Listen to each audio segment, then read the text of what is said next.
All right. All right. Well, thank y'all for being here. Appreciate it. Yesterday, Republicans all across our state added an exclamation point to what we already knew, and that is that South Carolina is Trump country. We carried the state by 18 points for Donald Trump, helping Republican candidates win up and down the ballot. It was the biggest Republican wave in this state since Ronald Reagan. From the low country to the PD to the Midlands to the upstate, South Carolina continues to realign its electoral politics with its traditional conservative philosophy by electing more and more Republicans to office up and down the ballot in South Carolina. We aggressively work not only to defend our incumbents, but also to expand the playing field, to use what we knew would be a wave of support for President Trump to pick up as many other seats at every level as we could all around the state. The results speak for themselves. We held our supermajority in the state house and we added 1 seat to it. We picked up an additional 4 seats in the state Senate, giving Republicans a Senate supermajority for the first time in over 150 years, winning 34 out of 46 seats. We flipped 4 sheriff's races around the state, 1 probate judge, 4 clerks of court, 3 county coroners, 1 auditor, 1 solicitor, 3 county treasurers, 13 county council seats around the state, and actually flipped control of county council in Clarendon County for the first time since Reconstruction, I suppose. Moreover, no Republican incumbents anywhere in this state lost their election yesterday. None whatsoever. Statewide, President Trump won South Carolina with 1,449,409 votes to be exact, which is 64,000 more votes than he got in 2020 here in South Carolina, beating Kamala Harris by 18 points, which is bigger than the 12-point margin that we had back in 2020. We carried an incredible 34 out of 46 counties, the most for any Republican in South Carolina, any Republican candidate in South Carolina since Reconstruction. In this cycle, we added Jasper County to the list. We missed Jasper by, I think, half a point back in 2020, and we added Jasper County. South Carolina's Victory Program, the SCGOP's Victory Program, focused on coordinating with our candidates, as well as our House and Senate Republican leadership in the caucuses, in addition to local county party organizations and other conservative organizations around the state.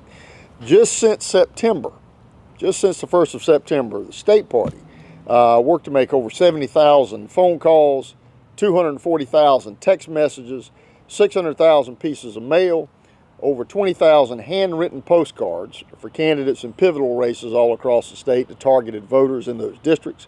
We hosted poll watch trainings for hundreds of poll watchers around the state, reached over 268,000 new impressions on Facebook, 123,000 new page visits, and added 2,000 new followers to our page here in South Carolina. A great deal of the success that we have seen, not just in this election cycle, but in the past 4 election cycles here in South Carolina, are attributed to our straight ticket Republican support here in this state. Republicans beat Democrats for the first time in history, in modern history of South Carolina, on straight ticket voting back in 2016. It was by 2.5 points. In 2018, we beat them by 7 points statewide on straight ticket voting. In 2020, it was by 17 points. In 2022, it was by an incredible 27 points. I didn't have high hopes to actually beat that 27-point mark. It was so incredibly high. But last night, we won on straight ticket voting by 21 points statewide, which is an incredible number, and it's an incredible testament to our candidates and the work that our local party organizations do to push straight ticket voting, so it will then help our down ballot candidates all across the state. And of course, wins like this don't happen by themselves. They happen when you have the enthusiastic and energized support of our volunteers, our grassroots activists, our voters, and state party staff. And it was the kind of enthusiasm that, quite frankly, Democrats just couldn't compete with. That's why Republicans will continue to win up and down the ballot and all across South Carolina. So with that, I will take any questions. Yes, sir. I answered like 10 of your questions last night. I helped. I didn't ask this one yet. How much do you credit redistricting with some of the state house success? I mean, the map has... What's that? I'm sorry? Well, how much do you credit credit redistricting with success in the State House. The map has shrunk pretty substantially since. Well, I mean, obviously over the years, the map changes every 10 years. And, you know, our job at the state party is to look at where the numbers change, look at where our opportunities are. But also, one of the things that I pay particular attention to is when you look at how the top of a ticket is doing, and you work to get a feel for how far that wave is going to come inland. And then look at those districts and how they break down and try to find the districts that are on the edge of where that wave is going to go. Those are the ones you want to get involved in and put extra resources in to bump them across the finish line. Certainly redistricting helps, you know, it can certainly hurt you as well. But what we've seen is that, you know, it has helped us in rural areas, particularly. And the more that success that we see in those areas, like for instance in the PD, particularly you look at J.D. Chaplin beating Malloy last night in that same area. We won a sheriff's race and we won a solicitor's race. That's that many fewer people in rural areas that have traditionally voted Democrat. That's that many fewer candidates that the next time they would need to potentially split their ballot in order to support, which is going to mean in the next cycle more of those people will be straight ticket voters helping the folks the rest of the way down the ballot.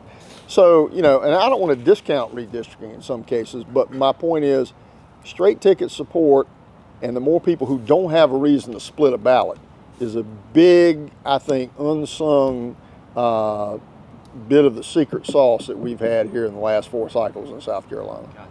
And just following up on that too, I know that there were a couple, I mean, you can't win them all, but there were a couple of flip opportunities for Republicans that didn't come through. I mean, Kirk Finley, the Spencer Wetmore race. Yeah. Why didn't it help out there? Well, you know, again, you can't win everything. I mean, look, and as I like to say, I hate losing more than I hate watching the Lifetime channel. You know, one of the things I hate almost as much as that is missed opportunities. You know, but you only have so many resources and so much time and so much ability to be able to adjust, and you're working to try to spread your time and your resources over as many opportunities as possible to try to get them to come in. And any one where we miss, I hate it because, again, it's a missed opportunity. But I think what we did show, and in a lot of other districts, like where we had you know, Ben Kinlaw running against Hosey, we had Suzanne Spurgeon running against I forget the incumbent, Clyburn, I believe, over in Edgefield County. You know, Hassel running for Russell Ott's old seat and so forth. You know, we got in some of those within 800 votes, and this is in deep Democrat territory. Let's just keep in mind where we were going yesterday.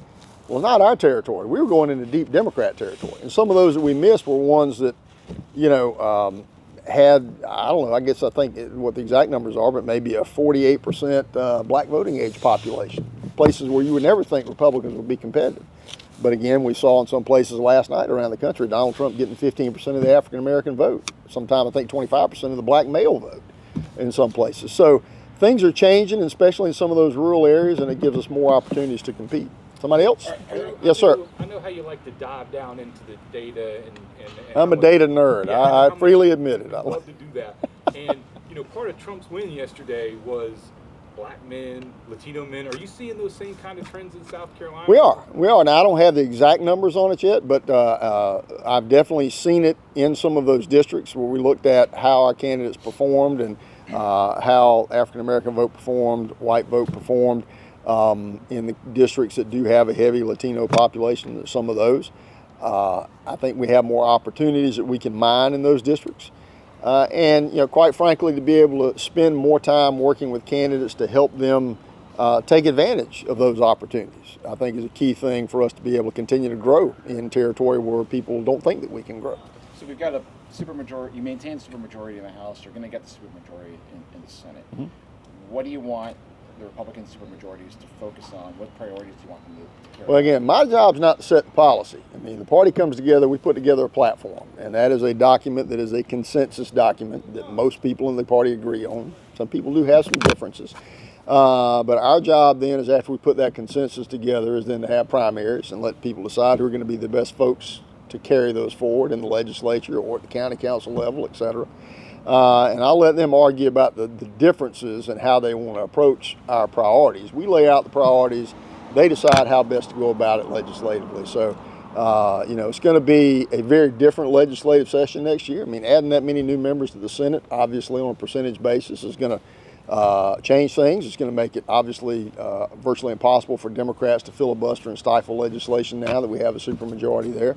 So I think we'll be able to see the Senate be able to move even faster than it certainly has in the past, and maybe even compete with the House on how fast they can move things. Well, we've seen with the supermajority in the House, we've seen dysfunction, depending who you want to blame for it, with the Freedom Caucus in the House. Do you think some of that dysfunction starts seeping over into the Senate? Oh, yeah. My job is to win races. And my job's over last night. So they get to deal with policy and how they're all going to come together on what their consensus is going to be. I'm sticking to focusing on winning as much as I possibly can and to let them deal with that. Yes, ma'am. Drew, obviously, Mike Fanning and Bernie Stevens seats were expected to flip, especially with the new lines. Kevin Johnson and Gerald Malloy. Especially with Malloy, how big of a win is that for you all to flip such a long-time senator? Sure. But B, were you even caught a little by surprise at those two flips? No, I was not caught by surprise. I mean, those are seats that we knew we could win. It's like you've got a series of dials and switches that all have to be lined up in the right direction to pick off a district like that.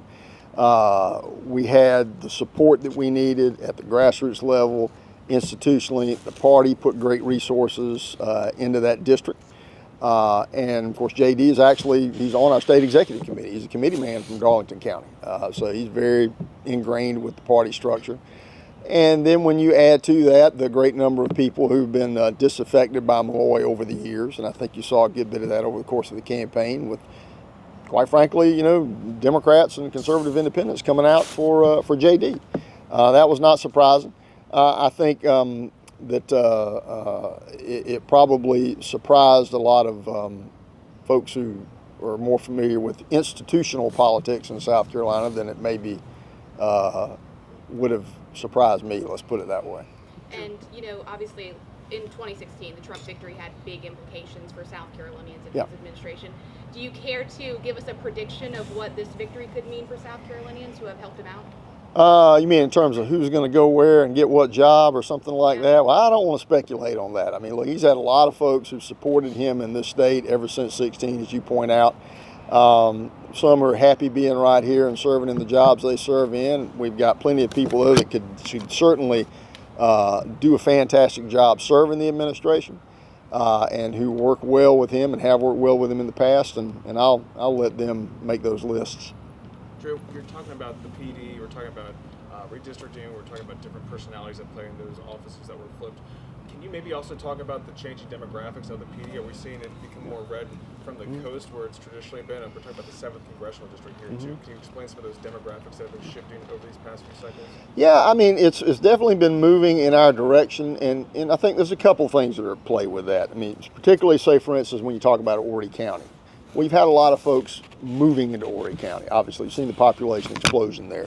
A good percentage of those are from out of state. And, we get the registration file every quarter, and we take it and have it bumped up against other national lists so we can determine who the known Republicans are who are moving into various counties in the state so we can get them registered to vote and get them plugged in.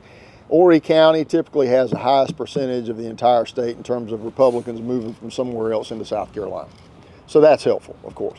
Beyond that, though, as you move further inland in the PD, you have very traditional rural conservative areas. And as I mentioned earlier about, South Carolina's electoral politics more aligning with its traditional conservative philosophy, I mean that especially in areas like that.